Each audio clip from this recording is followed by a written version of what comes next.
Hello, everybody. My name is Bruce Montgomery, and this is my colleague, Tracy Priest. Hello, everybody. And we're with The Road to Retail. On our podcast, Tracy and I hope to offer tips, insights, ideas, and examples how small, emerging, or challenger CPG brands can build their business. Everything from determining if you're ready to grow, where to start, how to prove it online, how to go about securing distribution at a national retailer, driving your business through to the consumer, and how to go about finding an investor if that's something that's important to you. The bottom line is Tracy and I have been doing this a long time. We've made a lot of mistakes, and if we can help you be successful by highlighting the many important aspects on this journey to success at retail, we'd love to help. Tracy? Absolutely. So Bruce and I have been in commercial operations for 30 plus years. And so what we mean by commercial operations is sales, marketing, divestitures, acquisitions, all kinds of different areas of consumer packaged goods, as well as distributor management, broker management. We've done a lot of things in our illustrious careers. And so again, like Bruce said, that's our goal, is to share our experiences and insights with our small emerging brand audience. And also from time to time on our podcast, we have our guests from friends and colleagues from the industry to share with us and our audience their insights and experience as well. And today, Bruce, we've got a very illustrious guest, and I would like you to introduce our good friend and colleague, Jason Reiser. Great. Thanks, Tracy. So today we have Jason Reiser with us. Jason is president of Market Performance Group, which is one of the leading firms helping brands of all sizes succeed largely in the OTC, HBA, VMS space. So Jason, welcome to the show. And why don't you give us a little more background on how you got to where you are right now? Sure.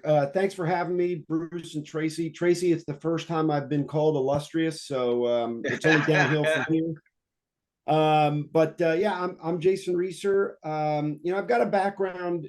I've only recently joined kind of what I call the other side, the supplier side. I have a 30-year background in retail, and my retail experience started in a store, more specifically my father's drugstore outside of Philadelphia, Pennsylvania. And I went to school to become a pharmacist, and I did. And I went to work for a company called Walmart. I actually asked before I interviewed, was it a division of Walgreens? I had never heard of Walmart because of I'm such a student of the industry. Just joking. But at the end of the day, it led me on a journey, through health and wellness and then beyond. And so I worked between Walmart and Sam's Club for about 18 years. I did everything from, again, district manager. I was a pharmacy manager. I actually led professional services and government relations, which is a long-winded way to say I was a lobbyist and I helped with compliance. I became a buyer. Tracy and Bruce, that's where I both met you two guys at Sam's Club. And then I, kind of led to different larger responsibilities, health and wellness at Walmart, health and wellness at Sam's, left and became the chief merchant at Family Dollar. So really understood that low-income consumer and got more breadth and depth in my experience. Did a cup of coffee at the Vitamin Shop for a year as the COO. And then most recently, before joining MPG, I was the chief merchant at Dollar General, leading all of their merchandising and marketing and digital efforts. I've joined Market Performance Group, or MPG, about 2.5 years ago, helping lead their rep firm practice and trying to talk to guys like me on the other side and women like me on the other side, and trying to get products placed online, in stores, and actually selling. And again, I think, Bruce, you set it up really nicely. It is brands of all sizes and shapes, and so it's a very dynamic space, and a lot to learn and a lot for our clients to learn. Great. Well, we're definitely going to circle back toward the end on specifics around MPG, but right now, let's kind of start with you keeping your merchant hat on, and so that the brand owners, founders, or people leading them kind of get the flavor of a guy who sat in the chair and managed the people that brought new ideas to the table, and kind of how that process goes. So Trace, want to kick it off? Absolutely. And Jason, based on your background, you are illustrious, by the way. So that is a very good, accurate term. I'm going to tell my wife. I'm going to tell my wife that I'm illustrious. There you go. I love it. So first question is, what kind of mental checklist does a small emerging brand really have to go through based on your experience again, but to know that they're really ready for retail? So a lot of brands that we talk to think they're ready, but maybe they're not. Just tell us a little bit about, from your experience again, what's that checklist look like to make sure that you really are ready as a small emerging brand to tackle a retailer, especially a big one? Yeah, in a lot of ways, it's a higher hurdle than a large CPG company has, because you really only get one chance to screw it up. And the retailers and the merchants have long memories. And you have to remember, you're one of, if I'm going back to my buying days, I was in charge at Sam's Club in a SKU limited environment of 280 SKUs. There were probably 100 suppliers. So while as a startup, that's your, I would call it, the biggest day in your year coming to talk to Sam's Club, for me, it was Tuesday.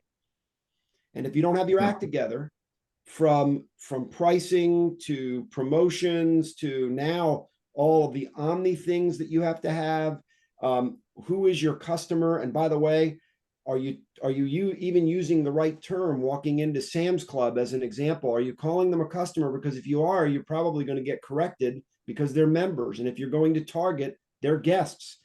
And so do you really have your act together? Are you 100% prepared for the 20% of things that might come up? And I would stress a lead pipe locked go-to-market strategy is worth its weight in gold. Yeah. And again, Bruce, I think I've told you, Tracy, I'm not sure if we've had this discussion. I like to say, because be careful what you ask for. Yeah. I've been a merchant where I've said, okay, let's do this together. And I know that after you left the meeting room, you got in the car with your team and high-fived. That's where the real work begins. And how are you going to feel when you get a call from me that says, this isn't working? And by the way, it's not working to the point where I need money back. And that's not a one-way street. And so I know it's a long-winded and maybe a little vague answer, and we can get into the details of what that really means. But I have to tell you, I always like to use that term, be careful what you ask for, because you just might get it. And then you really don't know what that means all in, and what that true responsibility is to a huge retailer like a Walmart, a Sam's, a Target, or Dollar General.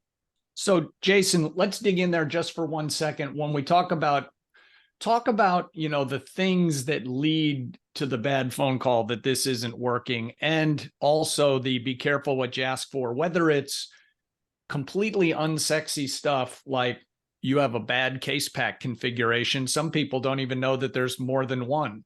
And another thing might be discuss, if a Sam's Club gives you an order, or a Dollar General, or anyone that we're talking about gives you an order, and they say, let's go for it. Let's go to all stores. I mean, what that does to the cash flow hit, having to have that first order full and on time. I mean, just, tell some of the war stories, because Tracy and I can do it, but you've actually sat in the, command chair. Right. Yeah. But the first thing there's two things. What does winning look like? And not to you as a supplier or as a manufacturer, what does winning look like to the retailer? Right. Like, let's go in. I used to call it the back of the Monopoly box. And you're gonna, what are you talking about? So when everyone here that's listening, has played Monopoly and knows how to play Monopoly. But when do you go to the back of the box? You go to the back of the box when there's a dispute. Well, how do you deal with this? Like, I've forgotten a little detail of the rule. That's a huge detail. Like, you might say, oh my gosh, this item is doing $50 per store per week. That's awesome. Well, did you know that the retailer's hurdle rate was $75 per store per week? And by the way, you're not even close. And do you have a plan on how you're going to get there? And so I would tell you that, number one, what does winning look like? And I don't think it's just a sales number. It's a profitability number. What are the expectations on marketing? What do I have to do on your media network? What are the other expectations, right? What does winning look like? The other side is, what does losing look like? And nobody wants to talk about that. Exactly. Nobody wants to ever talk about, when you go into this, obviously no one is planning for failure. That is not what I am suggesting. But what I am suggesting is, hey, what does it mean if it doesn't work? Our best laid plans, we've done everything. The customer just doesn't react to it. I would want to have a full surround sound view on what that means, because I can't tell you the number of times that we went all in, it didn't work. And unfortunately, as the retailer, I don't pay for anything. You're the one that takes the risk. I'm the one that takes the product in. And if it doesn't work, I'm expecting you to clean this up. Yeah. And so it's really why, Bruce, I think you said, let's do this, let's go all in. Going all in isn't always the best tact to take. And although slow and steady isn't as sexy, and it is certainly the more prudent path. You're the name of your podcast is Road to Retail. That's a more prudent road to take, which is test, learn, and scale. And be able to test, learn, and scale allows you to fail small, react. You will have that capital. You would hopefully have that capital to be able to react. And by the way, what's the best thing that can happen is that the retailer is banging at your door saying, this thing is going gangbusters. How can I get this into more stores? What a better leverage position, right? For both, not just a leverage position. What a great position to be. The customer wants more, the retailer wants to lean in, and now you can make a really good judgment call on where to put your assets. I know the word test can sometimes be a 4-letter word, but fail is a much bigger 4-letter word that can be a lot more expensive. Well, it's great to hear. It's great to hear you say that, Jason, because generally this is a part where Tracy speaks when the small brands that we're talking to, he talks about small ball, start small and grow into it. So you kind of learn and you can work out some hiccups. And then Tracy puts on his Grim Reaper costume from Halloween and always brings up, do you understand the cost of failure? And, Correct. all the blood drains out of people's faces. And they're like, well, we're not going to fail. Well, no one thinks that, but you better plan for it for all the reasons you just said. Yeah, Tracy? that's the best thing that I think Jason said is no one plans to fail, but you have to understand what failure, looks like. And the other thing that Jason said, which is I want our audience to know, is the retailer doesn't pay for anything. So if your brand fails, you're going to pay for the markdowns. You're going to pay for it to ship it back. The retailer isn't taking any of that risk. You, the brand owner, is. So those were great insights, and can't emphasize those enough. So Jason, thank you for your insight on that. I want to add one thing to it. It's something that no one ever thinks about. And quite frankly, I don't know that I've ever thought about it until we're just having this discussion. A lot of times when something doesn't work, and imagine it expires or the retailer is just going to get out of it, there's a disposition cost. So it's not just the cost of, hey, I paid you $2 for every unit, and I want that money back. But it's also, I can't just turn around and throw this stuff in the trash. And so, by the way, every unit I have to pay 50 cents to dispose of it. Where do I send that bill? Yeah. And so that's a much easier bill to swallow in 100 stores than it is in 4,000. And that's why testing, learning, and scaling is smart. It's prudent, and it's financially acceptable. I'm struggling on the word, but it's the right it's the right way to go. And if the demand is there, it's going to be there 6 months from now, and at a much lower cost to and a much lower risk to the supplier or the manufacturer. Hey, Jason, one more thing before we push off of this topic. If you don't mind, while the supplier carries the financial risk, talk a little bit about the in-house risk that a buyer, someone on one of your teams is taking when they bring a small challenger brand to the table. I mean, I don't want to be a drama queen, but there's some element of career risk when you're willing to be first to try something. So how does that discussion go kind of in-house at your staff meeting when you go, you want to do what? Yeah. Look, at the end of the day, buyers get graded on their sales just like a manufacturer would grade themselves on a sale. And I always say, like, what is going to send a buyer or a merchant, category merchant, to Disney World, their family to Disney World, and to get a great bonus. And I mean, that's what it's about for that merchant. That's what's motivating them. And they want to do things that are innovative, that are differentiated. The problem becomes when I said, don't be afraid to fail. It's funny. I one time I had a young buyer that went and spoke at a university, and the professor, who I'm not sure he knew how to spell P&L, and I don't think he ever really worked in the industry, but talked a good game in academia. Sorry to all you academics out there, but made a smart aleck remark and said, hey, have you ever bought something that didn't work? And she looked at, I was in the audience, and she pointed at me and she said, I don't know, my boss is sitting out there, why don't you ask him? And I said, well, she'd be a really crappy buyer if she never made a mistake, because you can't hit a home run if you never take a swing. And I know there's a lot of analogies there, but at the end of the day, I want people to take swings, but I want them to take measured swings. And if you make too many mistakes, then your judgment gets questioned. Not only does your judgment get questioned, your sales suffer. And while you may believe it or not, retailers are not in the business of wanting to ruin a supplier. And especially when you're with one of the larger ones like a Walmart or a Dollar General, I want you to know that that's on the merchant's mind, that says, if I give this order, if I go all in, am I 50% of that of your business now? Am I 60% of your business? And as a DMM, I used to always say to a buyer, you own that company now.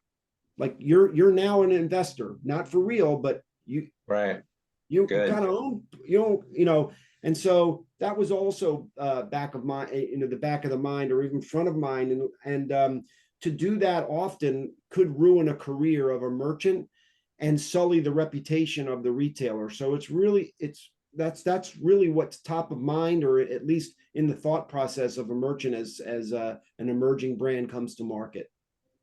Nice. That's great. That's great. I don't think that brands realize that the risk that the retailer and the buyer is taking, and that's great to share. Bruce, did you have anything to add before we move on? No, please. Gotcha. So you've seen a lot, like we just talked about, Jason. You've seen a lot of brands through your career. Tell us 2 or 3 things that a brand, working with a big retailer especially, that they've got to get right. You just have to get these 3 things right.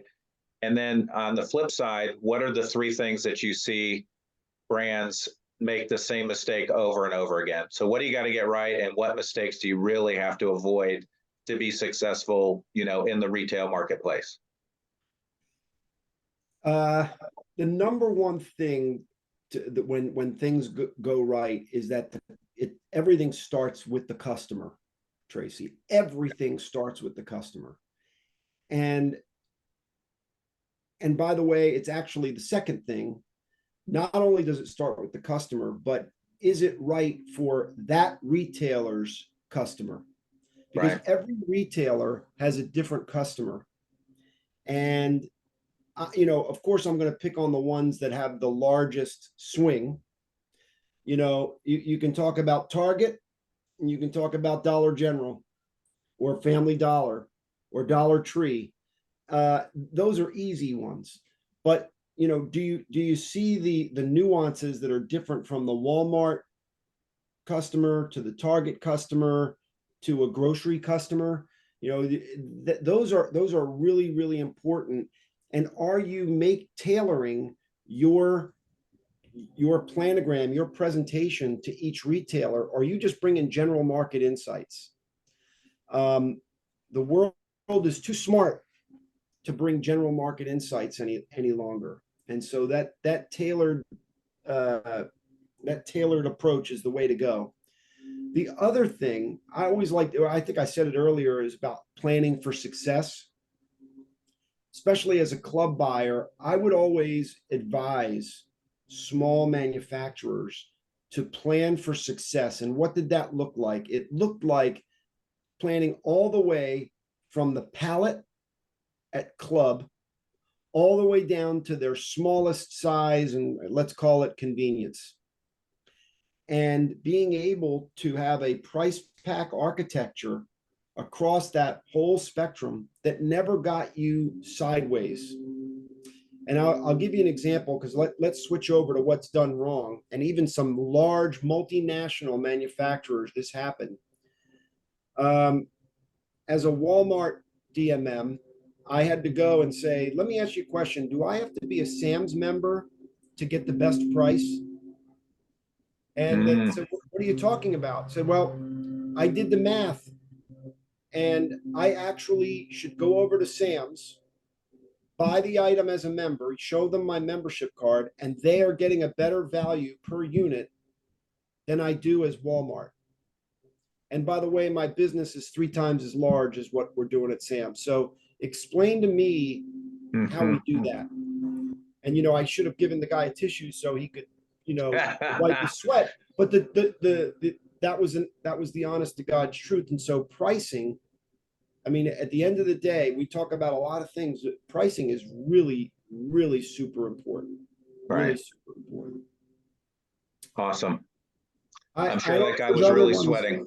Yeah, I don't know if there's other ones that you want me to go into about, what else, or maybe some things in your experience of like, hey, this is what we've seen, or what would you do differently? Let me know. I'd answer it. Yeah. What some of the things, Jason, that we see, and it you hit it right up front. Some of the smaller brands that we work with or that we come across, they kind of think they're just going to figure it out on the fly. And part of this will ease into our MPG specific questions here in a moment.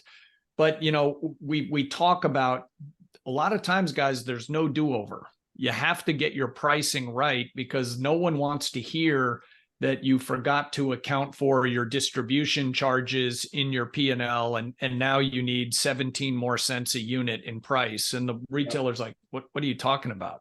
We just took this in. That's on you, not me. Or shipping, right, Bruce? We've run into that too, where the brands didn't figure in their shipping to the retailer and their P&L. Yeah. And one of the other things, Jason, that we've had is it's like, well, we almost shipped the order complete. And it's like, guys, let me tell you, one of our bumper stickers is the only thing a retailer hates more than a product that doesn't sell is one that doesn't ship. Because now you have empty holes on their shelf and they're losing money and they're being graded against that. And empty is always wrong. Empty is always wrong. That used to be my mantra. Empty is never right. Yeah, good. I like that. I would tell you another one. I would tell you another one that just came to my mind is around. I can't tell you the number of manufacturers slash suppliers that have come in and they tell you a story about an item. And they tell you all the science that went into it. They tell you about all of the benefits of the item. And it is, by the way, it is always a great story. You're never going to tell me the negatives, but that notwithstanding, it's always a great story. And I can't tell you the number of times I would say, okay, it's 9:30 in the morning. We got in here at 9. You just told me the story for a half an hour. How are you going to tell that to a customer that has 5 seconds at 5 feet? And the blank looks, it is that's a really important point, is that a lot of that stuff that goes into that and what they're proud of, you've got you got one person that'll buy it. You convinced me. I got it. How are you going to convince a customer, what are your claims on the package? Is the package readable? By the way, the other thing is that I can't tell you the number of times that someone, comes in showing an item that doesn't show up on a background, but someone comes in with this item and they place it down on the table. It looks great. It's the best mock-up you've ever seen. What does it look like in store? Does it get lost in a sea of what is it going to look like? And so the best of the best would do a mock-up of what it looked like in the planogram. And so there's a lot of things to think about, but you got to remember where the rubber meets the road is the customer when they're going to make that decision. And I think a lot of people leave that out. Good. That's really interesting. I mean, I more than once I've paid a store manager a couple $100 if we could tear down their set and build like Bruce's fantasy set, but actually show photos of our new packaging like within the competitive environment. So that's an A+ example. So Jason, without necessarily naming names, for these smaller brands, what's like the best move you ever saw? Whether it was a killer commercial, just they kept it so simple, or what's like the thing that after all these years just sticks in your mind and you're like, man, those guys, I didn't know it then, but all these years later, that was really well done. I've tried, and you don't want me to name names. Let me think. It's your choice. If it's positive, I'm sure they'd be thrilled. I'll tell you one of the I want to be careful here. Let me think. Here's what I would tell you. The best stories were when even the smallest manufacturer would understand our customer, would understand the category strategy, would overlay it with their own strategy, and that would also feed everything that they were going to do. The packaging, if it was at Sam's, at Club, it would be the tray, it would be the marketing. Now it would be the influencers. It would be what they're going to say on their retail media network. And what I used to like to say is that 1 + 1 + 1 would equal 5. And God forbid they even partnered with a non-compete supplier that said, hey, we think there's big synergy, between allergy and Breathe Right nasal strips. I'm just making up one, or an MPG client, Ricola cough drops and an allergy medication, or, you can put that together. And what do those collaborations look like? And what's the magic that happens? The other great ones that have happened as well, and this isn't so much with a startup brand, but is co-creating with the retailer. Going into a retailer and saying, hey, we've got an opportunity to do something special here and unique. And we want to look at your customers, and we want to collaborate with you and create an item. Make it hit the right price point. make it hit the right margin, make it hit something that they can't buy anywhere else.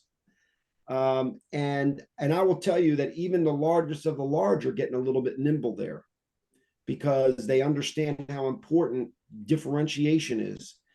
And by the way, there's no better way to engage a merchant than making it her or his idea. Yeah, And then all of absolutely. a sudden, you don't have to worry. I'm not getting an email back. Well, not anymore, because I'm all in, and and as the merchant, she's the architect of the whole thing. And that's when it's really special, when you can do that. Special things happen. That's great. Great insight. I love that. I love that. Bruce, anything to add there? No, I can just say from experience at a couple of places where I've worked, we have done that, and we weren't giant organizations, but we were able to work with some of the larger retailers on specific items.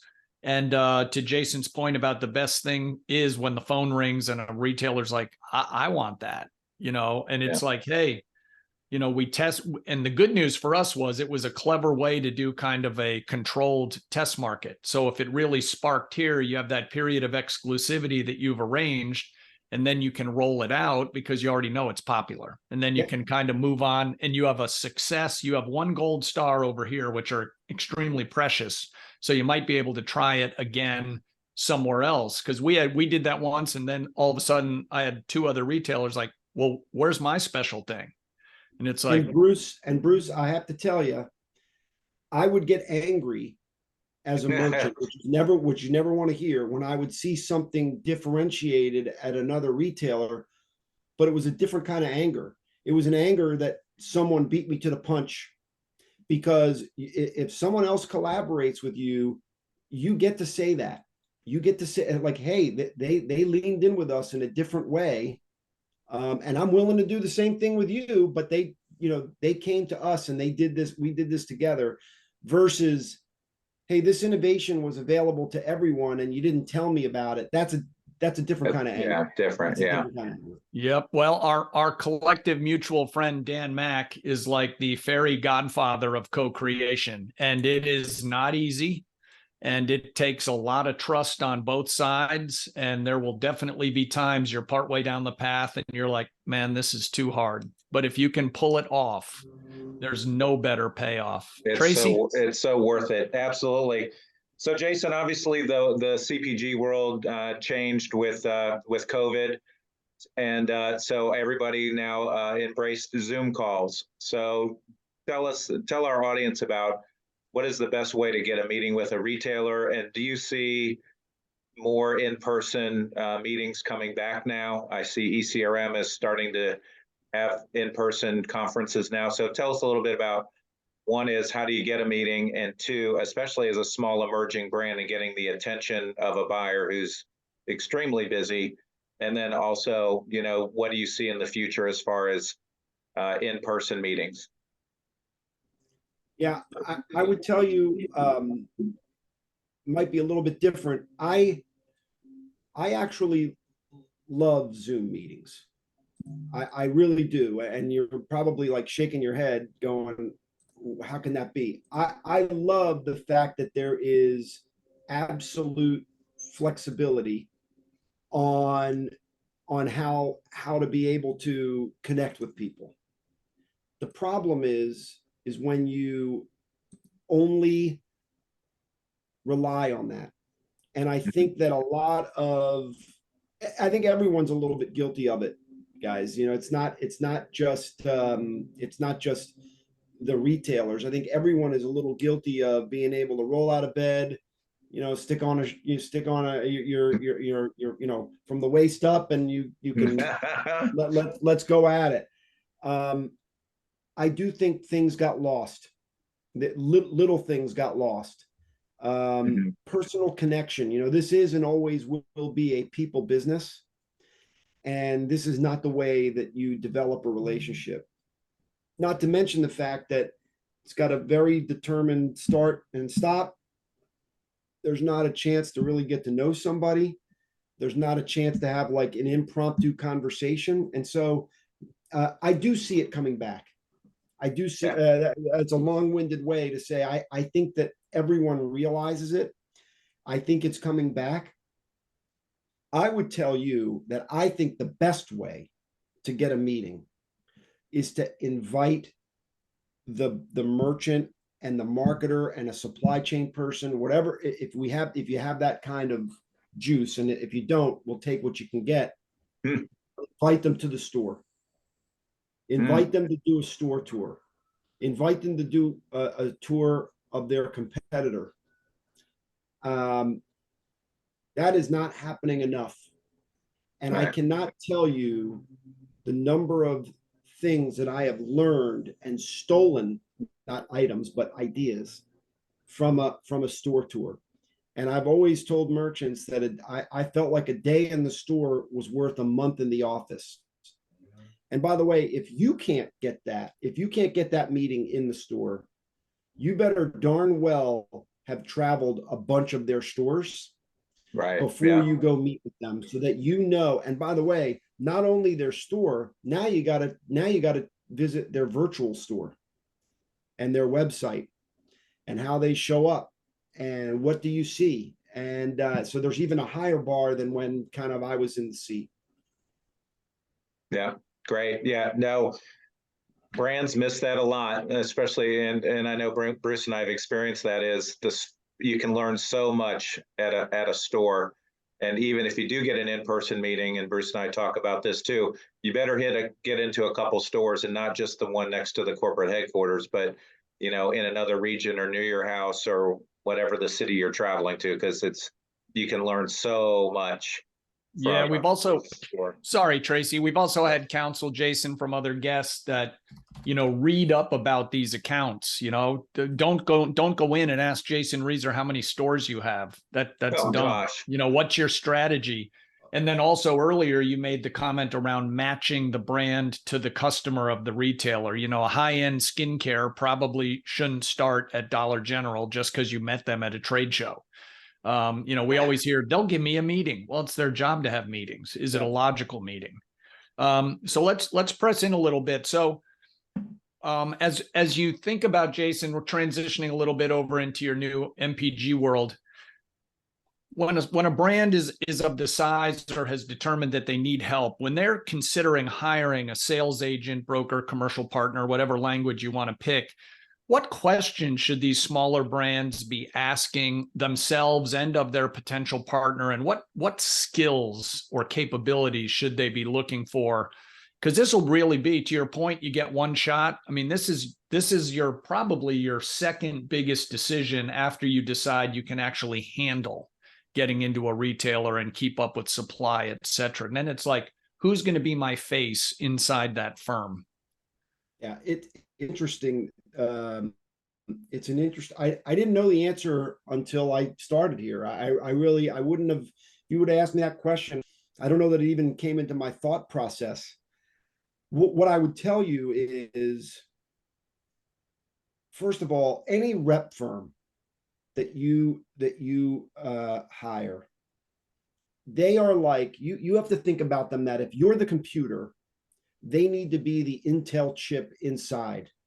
They need to drive. They are the speed. They are what can give you that you can punch above your weight class and be able to be with some of the heavyweights. Not only opening doors, again, I told you about my lobbying experience. This isn't about about opening a door and then you do all the talking. You want to be able to have somebody that understands how to get their items, what different retailers are going to expect of you, that they do know the buyer, they know the buyer's expectations, that they help you prepare that presentation. That's really a big part, because you really do get one shot at it, Bruce. But the questions that I would be asking is like, who's going to be working on my account? How many clients does that person have? Because it's going to be about attention. Because if you think that you're going to hire a rep firm and you're going to get a person that does just your item 40 hours a week, you don't understand the rep firm business. Right. And so what you want is, you want your fair share of attention. And that also goes back to, look, half my job is planning resources right now, that, based on revenue. And so there's a lot of emerging brands that come and say, hey, I can't pay you anything, and you need to go kind of eat what you kill. It's nice if we think we can kill a lot. If you don't kill, it's easy to be relegated to the bottom of the bag. Let me put it that way. It's not something I'm proud of. I'm giving you the reality tour. Absolutely. That's what we want. And Yeah. so when any rep firm asks for a retainer, that's not a bad thing, because that buys you that attention and that keeps you at the top of the bag. And you want to make sure you understand what expertise is out there. There's firms like mine that say we can do everything. There's others that specialize, just at CVS or just at Meyer. You have to decide. There's pros and cons to all of that. There's one throat to choke if you go with a master broker, and there's a lot of complexity. And I can't tell you the number of clients that come to me and said, I just started. I'm the head of sales.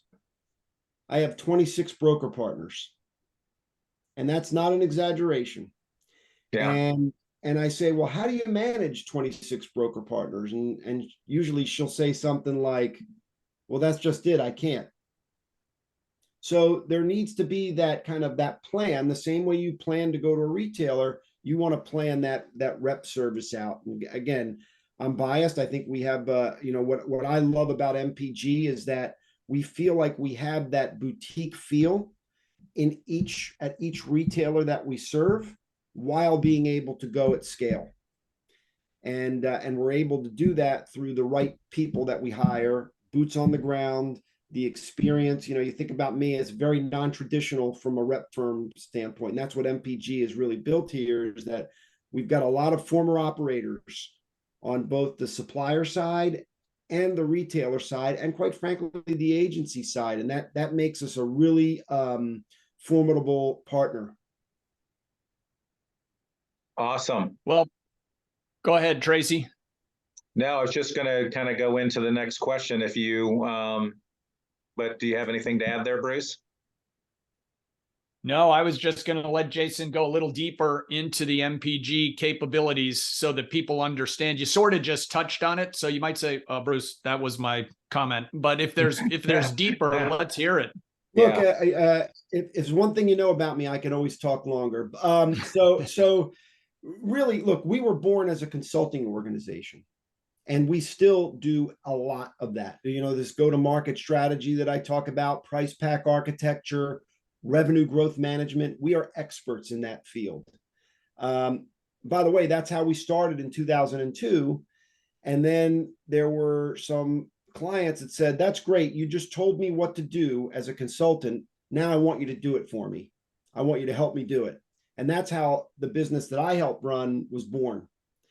And by the way, it's our tagline, from market strategy to in-market reality. And anyone can come up with an outcome.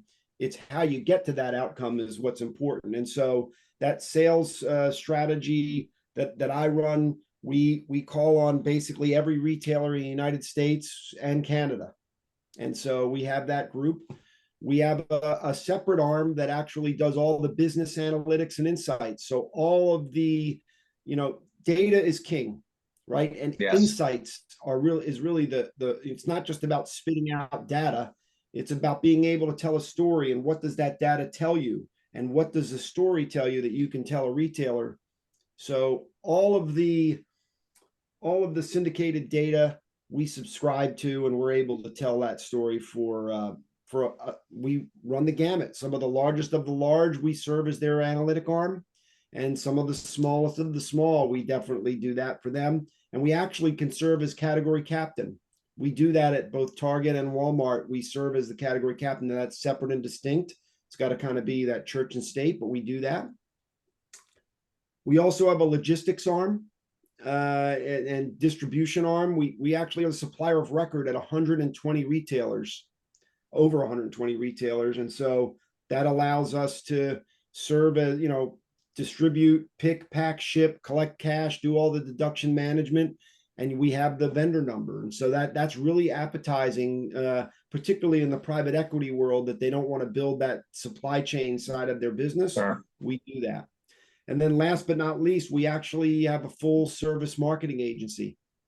And so we're able to do everything, I call it, from click to cart, and everything in between. And so it's really a full service agency. And I like to say we can surround the client in any need that they have.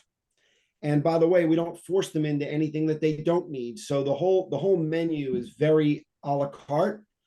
All the while, you get all the years of experience. And that's really what's the differentiator, is that, hey, you got a problem at Walmart and we don't even help you at Walmart. Well, let me get you former Walmart GMM on the phone, like Todd Matherly that ran half the club there.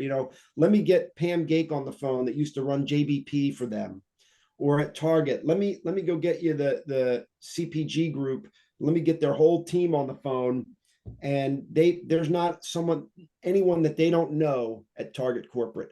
That's what a rep firm can do for you, and that's what we feel like MPG is head and shoulders above other firms that are out there. That's awesome. Great. Tracy, anything else before we start sliding into home plate here? No, I don't think so. Jason, this has been great. Very insightful. Thank you so much for being our guest and for sharing a lot of your insight. Bruce? One second here. So Jason, if people want to get in touch with you, what's the best way before we go into Tracy's big finish? Well, the best way is just to call me. I'm old school. I'd love people just to pick up the phone and call me. I don't know if you want me to say the phone number. I'll say it. Your call. 479-366-6243. Or you can email me if you feel more comfortable at jason.reiser, R-E-I-S like Sam, E-R, at mpgllc.com. Excellent. Awesome.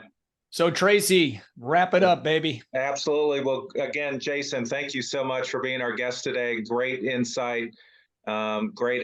Just lots of nuggets for our small emerging brands. So thanks again. And so please follow us. This interview and podcast will be posted in about 2 weeks on our LinkedIn page. Also, please follow us on our YouTube channel, Spotify, and iTunes. So anywhere you listen to a podcast, you will be able to check this out with Jason here in a couple weeks. And we thank you again, audience, and to Jason. Good luck out there. Yes, absolutely.